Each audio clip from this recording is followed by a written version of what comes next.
Le 26 minutes sport. Score, Résultats, analyse, interview, Afrique, monde. l'information au centre de l'événement Un rendez-vous hebdomadaire. pour développer l'actualité sportive africaine. 26 minutes sport. 26 minutes sport Le sport dans tous ses états sur Ifriqiya FM. sur Ifriqiya FM. Salutations l'Afrique, Salama, Nagadef, Ndjaraman, Ayo, Mboto, à tous les auditeurs de Ifriqiya FM, la voix africaine, faite par des Africains pour les Africains. Mes sœurs et frères, vous êtes les bienvenus dans Ifriqiya Sport. Cette semaine, une fois pas coutume, nous allons revenir sur le moment clé des qualifications africaines pour la Coupe du Monde 2026 qui se tiendra aux États-Unis, au Mexique et au Canada.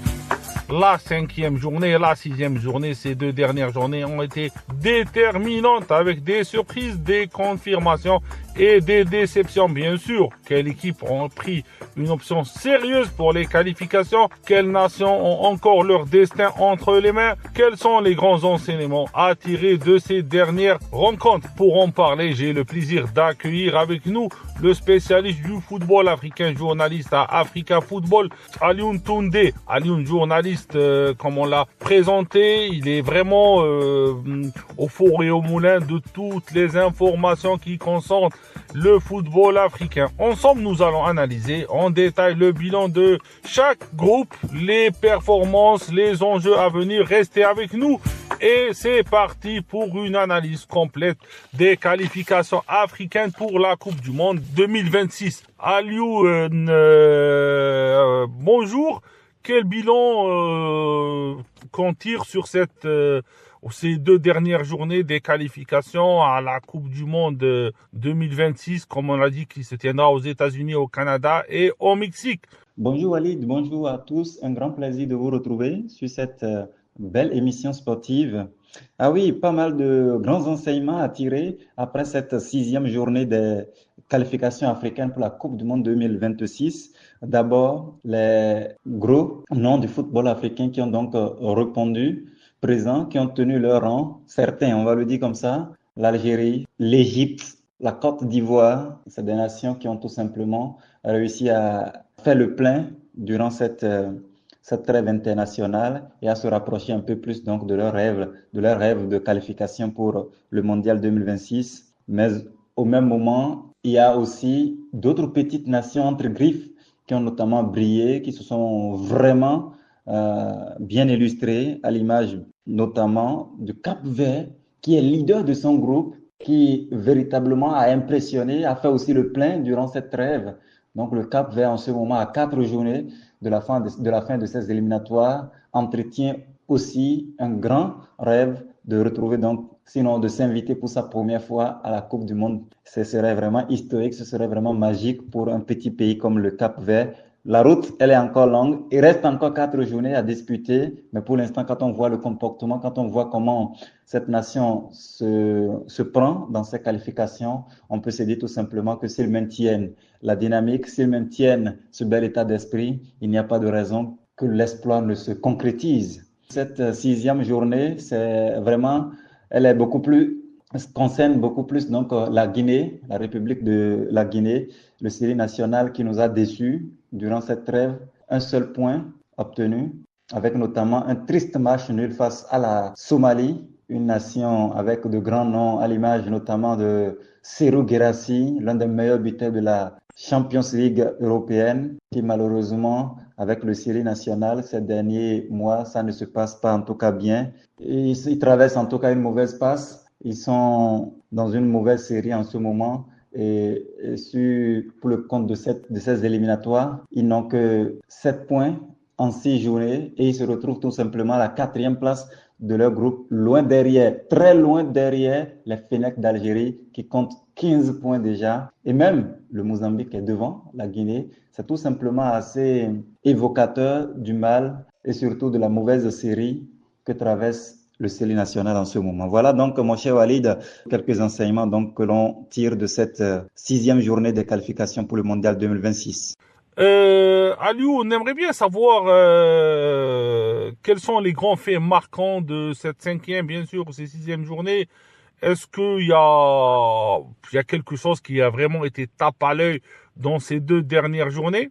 Ah oui, mon cher Walid, il y a eu vraiment de grands faits marquants. Le premier pour moi, c'est bien entendu le réveil des Black Stars du Ghana. Le Ghana qui vraiment a fait le plein aussi au cours de cette trêve internationale.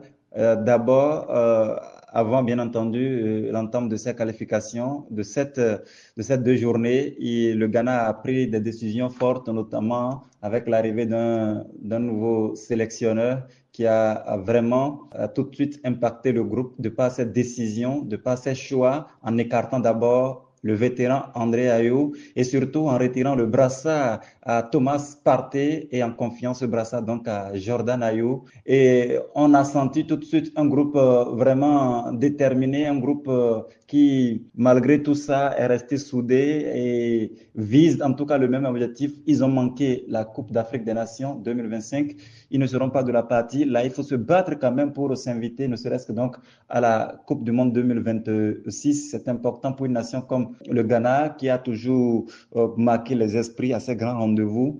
Cette fois-ci, en tout cas, ils ont profité de cette trêve internationale pour vraiment se refaire une santé dans leur groupe. Deux victoires importantes et ça leur rapproche en tout cas un peu plus encore de leurs rêves.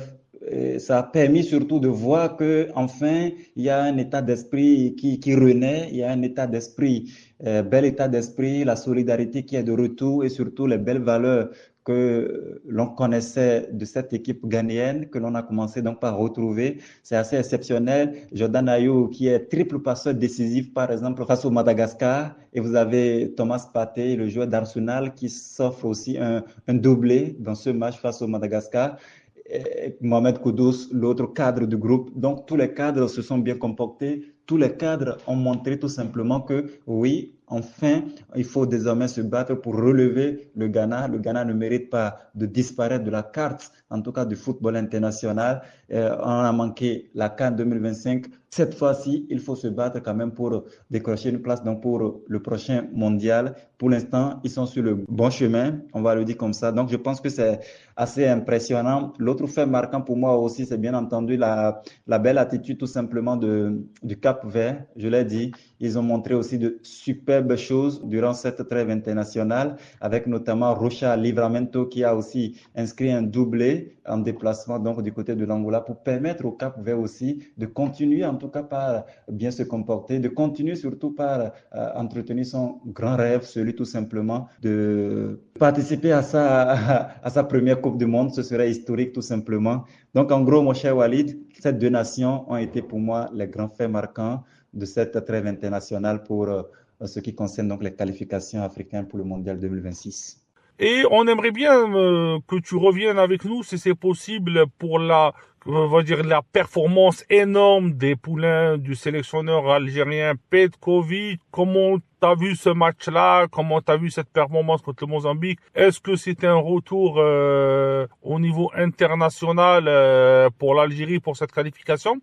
Oui, mon cher Walid, l'Algérie a été vraiment impressionnante avec une large victoire contre surtout le Mozambique et on a pu voir notamment une équipe qui a affiché de belles choses, une équipe qui s'est bien comportée aussi, avec des joueurs vraiment qui montrent de l'envie et des joueurs qui affichent une certaine haine, cette force qui anime souvent la Fennec dans ces grands rendez-vous. L'Algérie a besoin aussi d'être de la partie. L'Algérie a envie de renouer avec la Coupe du Monde. On sait qu'ils avaient manqué de peu celle de 2022. Donc maintenant, il faut tout faire quand même pour repartir. Et on sent qu'avec le nouveau sélectionneur Petkovic, il y a aussi un certain travail qui se fait pour retrouver la cohésion qui manquait à cette équipe, pour retrouver toutes les belles valeurs qui ont symbolisé le grand groupe que l'on a connu il y a quelques années en arrière. Et là aussi, il y a certains joueurs aussi qui sont en train d'émerger, qui sont en train de s'afficher et qui sont peut-être aussi en train de prendre leur marque dans cette sélection, à l'image notamment de Amoura. On a vu également Ouri et tout. C'est des joueurs vraiment qui peuvent aussi apporter. On sent une équipe d'Algérie qui se montre de plus en plus intéressante, qui se montre de plus en plus déterminée. Et elle est bien partie, en tout cas, dans cette qualification. Peut-on dire qu'elle est presque déjà qualifiée? J'ai envie déjà de me mouiller pour dire oui, s'ils maintiennent la dynamique, si au cours des 4 prochaines journées, il ne déraille pas, il ne lève pas le pied, qu'il reste toujours aussi soudé, il reste toujours aussi discipliné, il reste toujours aussi ambitieux. Je pense que l'Algérie, elle est bien partie pour décrocher donc son billet pour ce mondial nord-américain prévu donc en 2026. Il y a une grosse nation africaine, Aliou, que t'as pas parlé d'elle, c'est plus l'Égypte, l'équipe qui a gagné un nombre fabuleux de Coupes d'Afrique. Comment tu vois cette sélection des pharaons? Oui, l'Égypte aussi, elle est bien déterminée, elle est bien engagée dans ses éliminatoires. On se comporte bien, pas de bruit, mais beaucoup de travail, beaucoup de sérieux, beaucoup d'engagement, surtout sur le terrain. On le sent aussi depuis quand même l'arrivée de la légende Osama Hassan, qui est à la tête de cette équipe et qui fait un travail assez exceptionnel, avec surtout des joueurs, pas que des individualités, mais des joueurs qui se complètent, un groupe dont la force réside beaucoup plus dans son collectif, même s'il y a forcément des noms qui se dégagent parfois, tout comme Mohamed Salah, qui est vraiment la grande star du football africain en ce moment. Et puis vous avez également quand même le jeune Zizo, qui a été aussi impressionnant, notamment lors du dernier match. C'est lui qui fait gagner l'équipe, même si c'était difficilement, l'équipe s'en est sortie, mais c'est lui qui inscrit le but. Donc, un peu pour dire que, ouais, au-delà de Mohamed Salah, au-delà de l'autre attaquant Citizen, il y a aussi d'autres joueurs, notamment dans ce groupe égyptien, qui peut quand même aider. Il y a des joueurs qui peuvent apporter, il y a des joueurs qui peuvent surtout faire briller les pharaons durant cette campagne. Je pense quand même qu'ils sont aussi leaders de leur groupe et pour l'instant, tout se passe bien. Il reste encore 4 journées à disputer et je pense qu'ils ont aussi le temps, ils ont surtout tout ce qu'il faut pour tout simplement décrocher aussi leur billet pour ce mondial qui sera atypique parce que l'Afrique aura 9 places quand même, on va le dire comme ça, et potentiellement une 10e place en cas de succès donc lors des barrages. Donc il y a vraiment de possibilités pour tout le monde, notamment pour ces grands noms. Et pour l'instant, ces grands noms confirment quand même leur statut à quelques exceptions près. On en parlera certainement d'ici la fin de l'émission. Mais on sent quand même des nations comme l'Égypte qui vraiment assument pleinement leur statut de favori, assument pleinement leur statut de grande nation du football africain. Et ce sera en tout cas tout bénéf pour le football africain dans son ensemble d'avoir des représentants comme l'Algérie, comme l'Égypte lors du prochain mondial parce que ce sont des nations vraiment très structurées, ambitieuses qui peuvent défendre valablement les couleurs donc, du continent africain. Il y a eu aussi, pour moi et pour tous les spécialistes, pour tous les gens qui suivent cette journée, ces 2 dernières journées, excuse-moi, la déception surtout du Nigeria. On a vu que les ailes du Nigeria, drivés par le Malien Eric Schell, n'ont pas su saisir leur chance malgré une armada de joueurs internationaux qui jouent dans les plus grands championnats. Oui, je pense que le Nigeria fait forcément partie des déceptions, en tout cas, de cette trêve internationale. On a certes engrangé 4 points sur 6, mais quand vous vous faites accrocher à domicile devant un monde impressionnant, dans un stade vraiment plein à craquer où il y avait les Nigériens qui ont fait le déplacement pour vous pousser, pour vous accompagner. Mais sur l'aire de jeu, à un moment donné, on sentait des joueurs qui levaient le pied, qui en faisaient peut-être beaucoup trop. Et quand on en fait trop, parfois ça ne donne pas. Le Nigeria fait partie de ces rares pays africains aujourd'hui qui disposent vraiment d'un vivier de joueurs exceptionnels sur le plan individuel. Sauf que pour l'instant, je pense que le travail collectif n'a pas encore pris, la cohésion du groupe n'a pas encore pris, cette force collective-là ne se fait pas encore ressentir. Leur victoire dans a été l'œuvre de Victor Osimhen, encore face au Zimbabwe, c'est encore Victor Osimhen qui marque, mais derrière le travail ne suit pas, le collectif. Et puis il y a notamment ce but qu'ils encaissent dans pratiquement les tout derniers instants de la rencontre face au Zimbabwe à la maison. Ça ne se pardonne pas, ça laisse tout simplement l'adversaire direct filer, qui n'est rien d'autre que l'Afrique du Sud, qui de son côté s'est très bien comporté durant cette campagne. Donc moi je pense que la difficulté c'est que franchement pour l'instant on ne sent pas encore une équipe nigériane flamboyante, une équipe nigériane avec une identité vraiment dégagée. Eric Schell, il a encore du pain sur la planche, il sait que c'est un gros chantier pour lui, c'est un gros défi pour lui, prendre une sélection comme le Nigeria quand on s'appelle Eric Schell, c'est forcément un immense défi et il faut vraiment trouver les ressources nécessaires, l'inspiration nécessaire pour vraiment aider à avoir un football propre, un football apprécié de tous et surtout un football efficace qui apporte des résultats. C'est ce dont le Nigeria a besoin aujourd'hui. Et on aimerait bien aussi que tu nous parles de cette sélection des Lions de la Teranga, le Sénégal. Le Sénégal, comment tu as vu leurs prestations? Non, moi, malheureusement, je n'ai pas été impressionné par la prestation du Sénégal au cours de cette trêve internationale. On était habitué à voir plus d'engagement, plus de beau aussi et du football. Malheureusement, on n'a pas eu ça. Est-ce peut-être l'arrivée de Pape Thiaw qui continue peut-être d'imprimer sa marque? Il n'a pas encore trouvé l'équilibre nécessaire dans le groupe. Même si sur le deuxième match, quand même, face au Togo, pardon, ils ont essayé, sans doute parce qu'ils étaient à la maison, de montrer quelques fulgurances, quelques belles actions, quelques belles initiatives.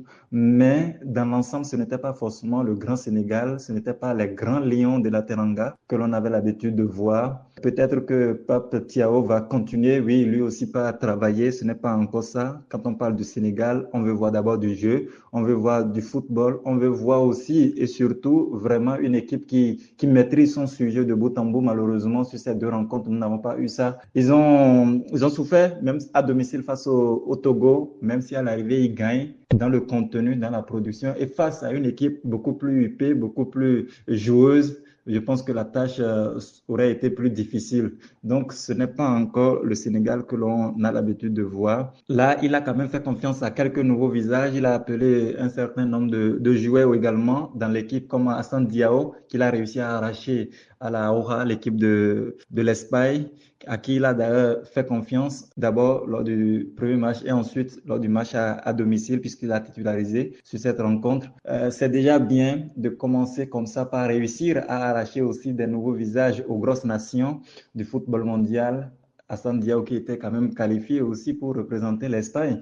Mais là, le Sénégal réussit comme ça à l'avoir dans son effectif, c'est déjà bien. Mais le gros défi, le défi le plus immense serait tout simplement donc de réussir à vraiment à fondre ces nouveaux visages dans le groupe qui était là, dans le noyau qui existait. Les Pape Matassa, les Sadio Mané sont là. Il faut maintenant trouver l'équilibre pour vraiment insérer et intégrer assez facilement ces nouveaux visages pour que la mayonnaise puisse rapidement prendre. Le Sénégal, oui, ils sont pour l'instant vraiment au coude à coude, notamment avec la RDC dans leur groupe. C'est pour leur dire tout simplement que ce ne sera pas facile. Les Léopards sont déterminés, ils sont vraiment engagés. C'est une équipe quand même qui a été demi-finaliste de la dernière Coupe d'Afrique des Nations. Donc c'est pour dire que le Congo va jouer également crânement sa chance dans cette poule. Et c'est au Sénégal donc de tout simplement élever le niveau, de tout simplement rehausser vraiment son image et sa façon de jouer sur le terrain parce que face à une équipe comme la RDC, ce sera d'ailleurs le classique et le match aller a eu lieu déjà au Sénégal. Le match retour aura lieu à Kinshasa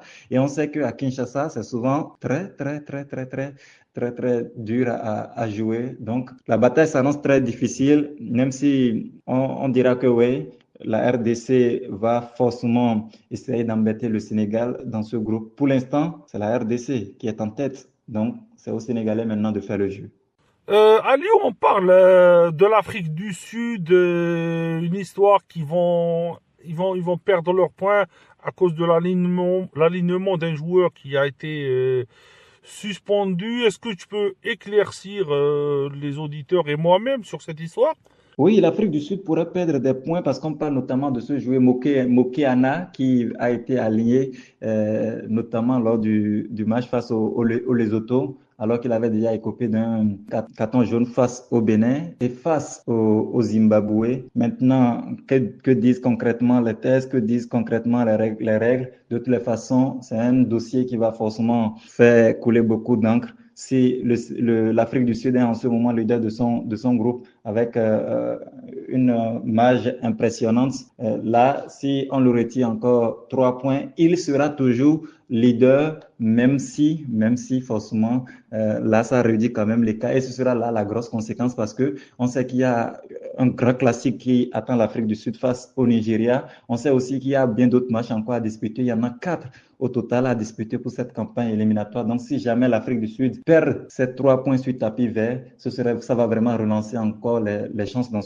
ce groupe parce que ça va revenir donc à pratiquement 2 points d'avance au niveau du classement. Et là, ça va être vraiment très ouvert encore. Donc, c'est un dossier qu'on va suivre assez attentivement pour voir ce qu'il en est concrètement et ce qui sera décidé par les instances donc, de la Confédération africaine de football, même si quand même, quoi qu'on dise, sur cette trêve internationale, dans ce groupe C, s'il y a une équipe qui a montré plus d'envie et de détermination, c'est bien sûr l'Afrique du Sud. Elle a mérité amplement ces 6 points sur 6 lors de cette trêve internationale, même si on se dit que ce sera vraiment un sacré coup dur de les voir perdre 3 points sur tapis vert. Hugo Broos, le sélectionneur donc de cette équipe de l'Afrique du Sud, n'a pas voulu aborder le sujet en conférence de presse d'après-match face au Guépard du Bénin, du côté d'Abidjan. Il a tout simplement botté de la main la question, mais il sait que c'est quand même quelque chose de sérieux. Si jamais ça insiste,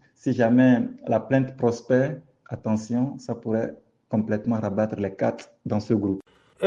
Aliou, on aimerait bien aussi savoir quels sont les points faibles des grosses nations africaines dans cette journée. Qu'est-ce que tu as vu comme point faible des grosses nations africaines dans cette journée? Oui, les points faibles, notamment des grosses nations africaines en ce moment, moi je pense que c'est peut-être au niveau de la cohésion où ça ne rassure pas encore. On a vu le Sénégal, on a vu également la Côte d'Ivoire. On a vu surtout les Lions indomptables du Cameroun. Vraiment, la cohésion n'est pas encore au rendez-vous. Et quand on aspire à aller disputer un mondial, il faut vraiment travailler sur ces petits détails-là, la cohésion et après la concentration du début jusqu'à la fin. Les grosses nations ont été vraiment beaucoup bousculées par, entre griffes, les petites nations au cours de cette trêve internationale. Et on est quand même en train de jouer les qualifications d'une Coupe du Monde. Et quand vous avez ce statut de grande nation, ce statut de grand pays de football africain, quand vous avez cette casquette-là, vous devez quand même pouvoir vraiment être en mesure notamment d'être concentré, d'afficher une certaine régularité et surtout une certaine concentration du début jusqu'à la fin d'une rencontre de football. C'est important parce que pendant la phase finale de la Coupe du Monde, ce sont des détails sur lesquels nous pêchons souvent, ce sont les détails sur lesquels les pays africains pêchent souvent et ça paye cash parce que les autres nations européennes et sud-américaines en profitent. Quand on n'est pas concentré du début jusqu'à la fin, on se fait piéger à un moment donné de la rencontre et ça paye cash. Quand la cohésion n'est pas au rendez-vous, il y a beaucoup de ratés, il y a beaucoup d'instabilité au niveau du plan tactique et même technique et ça fait que parfois ça ne nous permet pas aussi de rester vraiment constant dans les performances.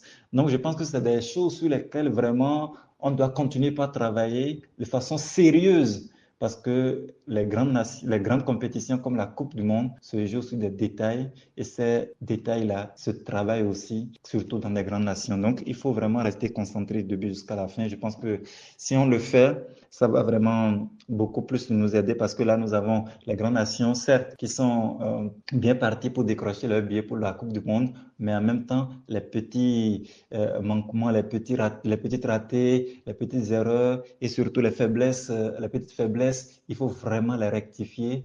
Continuer par travailler là-dessus. C'est vrai que ça ne se fait pas d'un coup, mais il faut quand même continuer par travailler sur ces aspects-là pour qu'on puisse arriver au Mondial 2026 dans de meilleures conditions et surtout avec beaucoup plus d'intentions vraiment qui nous permettent de rêver et de faire rêver le continent.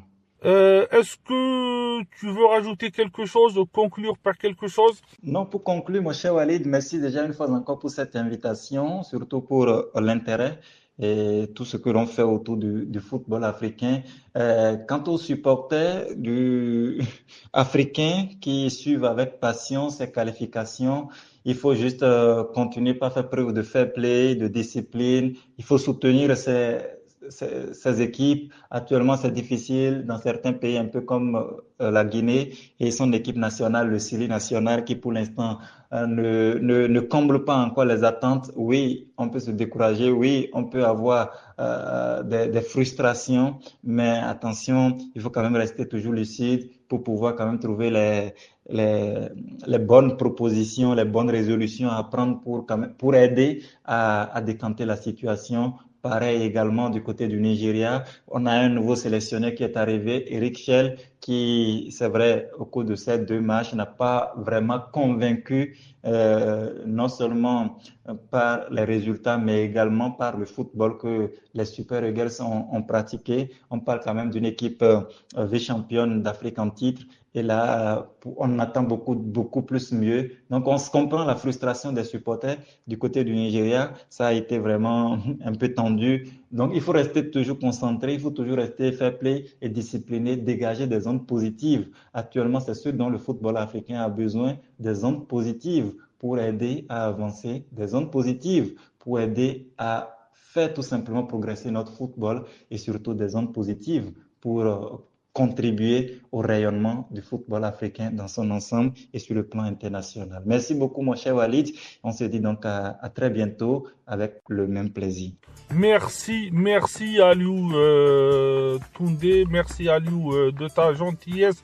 Voilà la fin de cette émission consacrée au bilan des qualifications africaines pour la Coupe du Monde 2026 qui se tiendra au Canada, aux États-Unis, au Mexique. Cette 5e journée, 6e journée ont tenu toutes leurs promesses avec des matchs intenses, des performances marquantes et aussi des surprises qui reflètent le football africain. Remercie à toi, je te remercie une fois Aliou de ta gentillesse. Je remercie nos amis auditeurs. Restez avec nous pour d'autres émissions sportives sur Ifriqi FM et à la semaine prochaine.